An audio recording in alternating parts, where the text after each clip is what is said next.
Dengan Riza di sini ketemu lagi di kuliah kita pengantar ekonomi mikro kuliah ke-13 mengenai sewa bunga dan keuntungan.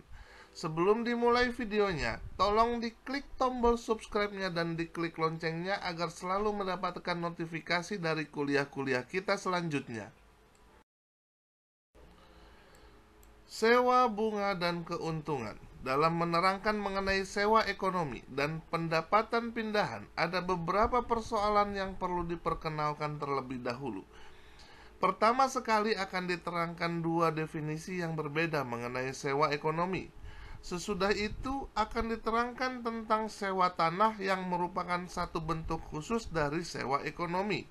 Selanjutnya akan diterangkan perbedaan pengertian di antara sewa ekonomi dan pendapatan pindahan. Definisi sewa ekonomi.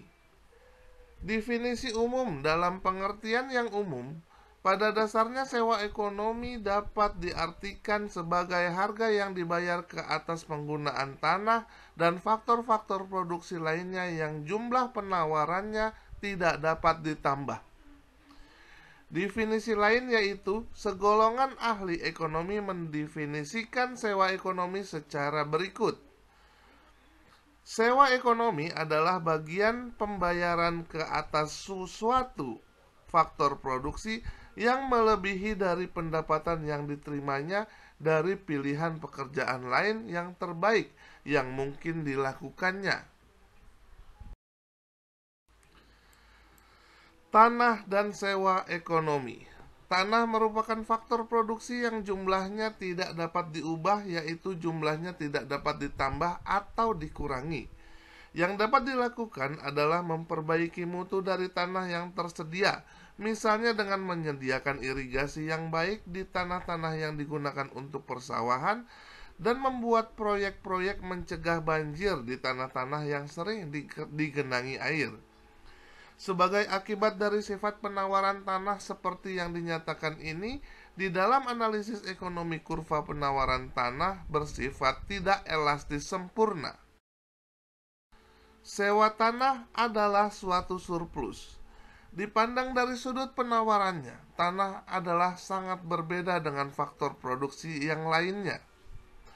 Ia merupakan satu-satunya faktor produksi yang tidak dapat berubah penawarannya. Tenaga kerja akan selalu bertambah, begitu juga dengan modal dan keahlian keusahawanan. Juga dibandingkan dengan harta tetap lainnya, seperti misalnya rumah, bangunan perkantoran, dan bangunan pertokoan, terdapat perbedaan seperti yang dijelaskan tersebut. Harta-harta tetap yang belakangan dinyatakan ini juga jumlahnya dapat ditambah. Modal dan suku bunga.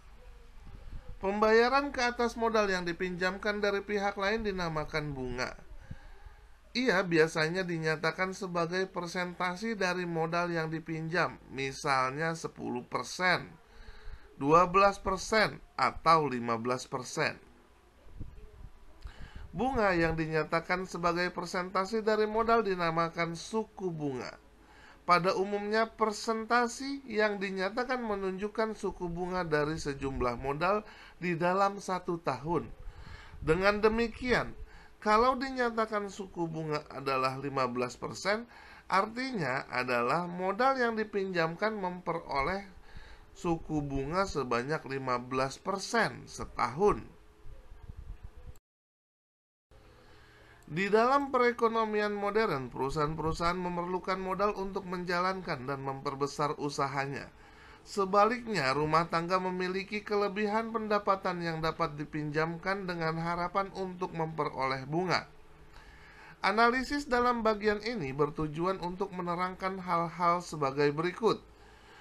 Yang pertama, faktor utama yang menentukan permintaan dana modal.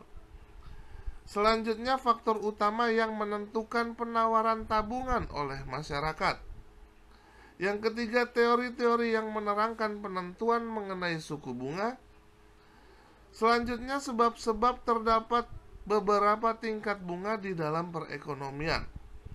Dan perbedaan di antara suku bunga nominal dan suku bunga real. Produktivitas modal. Peranan modal dalam perekonomian adalah sebagai berikut. Investasi atau penanaman modal adalah pengeluaran sektor perusahaan untuk membeli atau memperoleh barang-barang modal yang baru, yang lebih modern, atau untuk menggantikan barang-barang modal lama yang sudah tidak digunakan lagi atau yang sudah usang. Permintaan dana modal yang akan digunakan untuk investasi tergantung kepada produktivitas dari dana modal tersebut. Dengan demikian, seperti juga dengan tenaga kerja, faktor yang terutama yang menentukan permintaan ke atas dana modal adalah produktivitasnya. Produktivitas dari modal dihitung dengan cara menentukan besarnya pendapatan rata-rata tahunan neto, yaitu setelah dikurangi dengan penyusutan modal yang digunakan dan dinyatakan sebagai persentase dari modal yang ditanamkan. Produktivitas modal tersebut dinamakan tingkat pengembalian modal atau rate of return. Menentukan tingkat pengembalian modal. Di dalam kegiatan perusahaan yang sebenarnya diperhitungkan tingkat pengembalian modal lebih rumit daripada contoh yang baru saja diterangkan. Kerumitan tersebut timbul sebagai akibat dari usia barang modal yang panjang, yaitu ia dapat digunakan selama beberapa tahun, dan bahkan banyak yang penggunaannya dapat dilakukan selama puluhan tahun. Dengan demikian, pendapatan yang diperoleh dari sesuatu investasi pada umumnya meliputi lebih dari 1 tahun. Permintaan terhadap dana modal. Berbagai jenis investasi mempunyai pengembalian modal yang berbeda. Ada yang tingkat pengembalian modalnya tinggi dan ada pula yang tingkat pengembalian modalnya rendah. Apabila para pengusaha mengetahui sepenuhnya kemungkinan untuk melakukan investasi, mereka akan mendahulukan investasi yang tingkat pengembalian modalnya tinggi. Baru setelah proyek tersebut dilaksanakan, mereka akan mengembangkan proyek yang tingkat pengembalian modalnya lebih rendah. Suku bunga dan tabungan masyarakat. Di dalam suatu perekonomian, tidak semua pendapatan yang diterima masyarakat akan digunakan untuk pengeluaran konsumsi. Sebagian dari pendapatan tersebut akan disisihkan penerima pendapatan sebagai tabungan. Penabungan ini dilakukan untuk beberapa tujuan, seperti untuk membiayai pengeluaran konsumsi semasa sudah mencapai usia pensiun, untuk mengumpulkan biaya pendidikan anak-anak pada masa mereka dewasa, dan untuk berjaga-jaga di dalam menghadapi kesusahan di masa yang akan datang. Pandangan klasik. Dalam analisis ekonomi terdapat 2 pandangan yang berbeda tentang faktor penting untuk menentukan jumlah tabungan dalam masyarakat. Yang pertama, pandangan tradisional, yaitu pandangan ahli-ahli ekonomi yang digolongkan sebagai ahli ekonomi klasik atau ahli-ahli ekonomi yang hidup di akhir abad ke-18 sehingga permulaan abad ke-20. Keyakinan bahwa jumlah tabungan yang dilakukan masyarakat ditentukan oleh suku bunga. Semakin tinggi suku bunga, maka semakin besar jumlah tabungan yang akan dilakukan masyarakat. Sedangkan menurut pandangan Keynes, menurut pandangan modern, yaitu pandangan sesudah masa klasik, tabungan tergantung kepada pendapatan nasional atau pendapatan seluruh penduduk dalam perekonomian. Pada tingkat pendapatan nasional yang rendah, tabungan adalah negatif, yaitu konsumsi masyarakat lebih tinggi dari pendapatan nasional. Maka semakin tinggi pendapatan nasional, semakin tinggi pula tabungan masyarakat. Penentuan suku bunga. Menurut ahli ekonomi klasik, suku bunga ditentukan oleh permintaan ke atas tabungan dan penawaran tabungan. Akan tetapi menurut pandangan Keynes, suku bunga bergantung pada yang pertama jumlah uang yang beredar dan preferensi likuiditas atau permintaan uang. Yang dimaksud dengan preferensi likuiditas adalah permintaan ke atas uang oleh seluruh masyarakat dalam perekonomian. Keynes juga menyatakan bahwa permintaan uang oleh masyarakat mempunyai 3 motivasi tujuan, yaitu yang pertama untuk transaksi, yaitu masyarakat meminta uang untuk membayar konsumsi yang dilakukannya. Yang kedua untuk berjaga-jaga, yaitu untuk menghadapi masalah yang tidak terduga-duga seperti kematian dan kehilangan pekerjaan. Dan yang ketiga adalah untuk spekulasi, yaitu untuk ditanamkan ke saham-saham dan surat-surat berharga lain. Faktor-faktor penyebab suku bunga antara lain yaitu perbedaan resiko, jangka waktu pinjaman, dan biaya administrasi pinjaman. Suku bunga nominal dan suku bunga real. Di dalam meminjamkan uang, pemilik modal bukan saja harus memperhatikan suku bunga yang diterima, tetapi juga tingkat inflasi atau persentase tahunan dan kenaikan harga-harga yang berlaku. Apabila tingkat inflasi lebih tinggi dari suku bunga, maka modal akan mengalami kerugian dalam meminjamkan uangnya. Karena modal ditambah bunganya, nilai realnya adalah lebih rendah dari nilai real modal sebelum dibungakan. Apabila hasil penjualan yang diperoleh dikurangi dengan biaya-biaya tersebut, nilainya adalah positif, maka diperoleh keuntungan. Ditinjau dari sudut pandang perusahaan atau pembukuan perusahaan, keuntungan adalah perbedaan nilai uang dari hasil penjualan yang diperoleh dengan seluruh biaya yang dikeluarkan. Dalam teori ekonomi, definisi itu dipandang terlalu luas karena tidak mempertimbangkan biaya tersembunyi, yaitu biaya produksi yang tidak dibayar dengan uang tetapi perlu dipandang sebagai bagian dari biaya produksi. Sumber keuntungan ekonomi atau keahlian keusahawanan, seperti juga upah, sewa, dan bunga. Keuntungan adalah pembayaran ke atas jasa yang diberikan oleh suatu faktor produksi.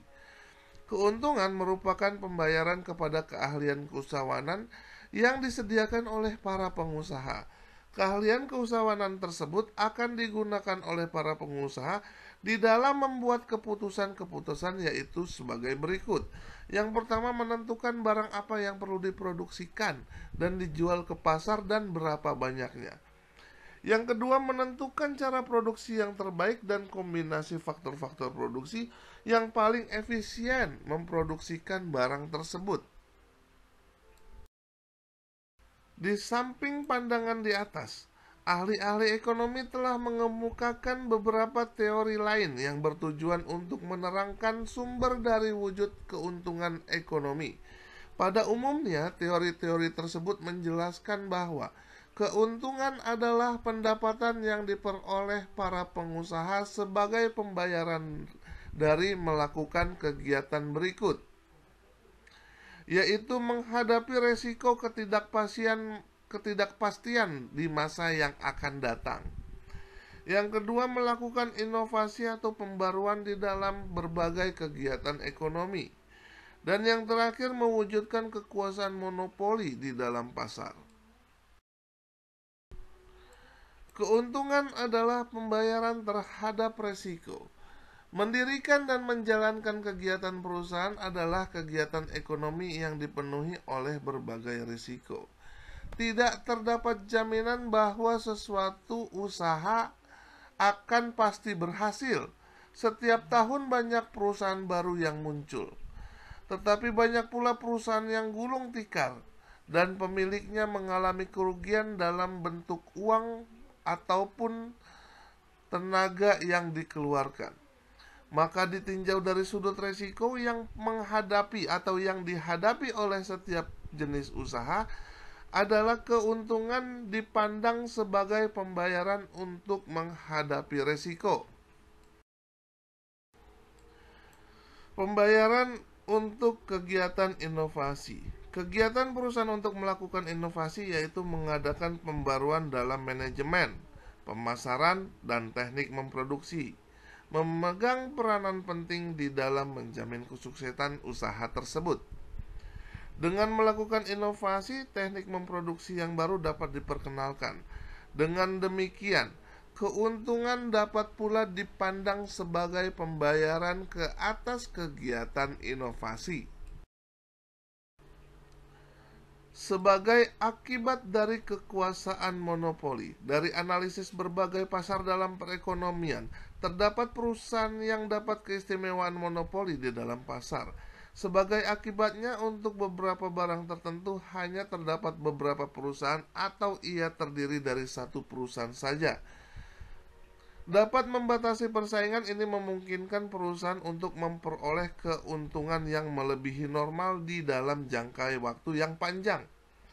Keadaan ini dicapai oleh perusahaan-perusahaan tersebut dengan tingkat harga melebihi rata-rata. Hal ini menyebabkan ahli-ahli ekonomi berpendapat bahwa keuntungan boleh juga dipandang sebagai pendapatan dari kekuasaan monopoli yang dimiliki perusahaan. The Motivation. Action is the basic key to all success by Pablo Picasso. Sekian kuliah kita hari ini. Semoga bermanfaat buat kita semua. Keep your spirit to learn more. Please like, share, and comment. Dan jangan lupa untuk diklik tombol subscribe-nya dan diklik loncengnya agar selalu mendapatkan notifikasi dari kuliah-kuliah kita selanjutnya. Terima kasih.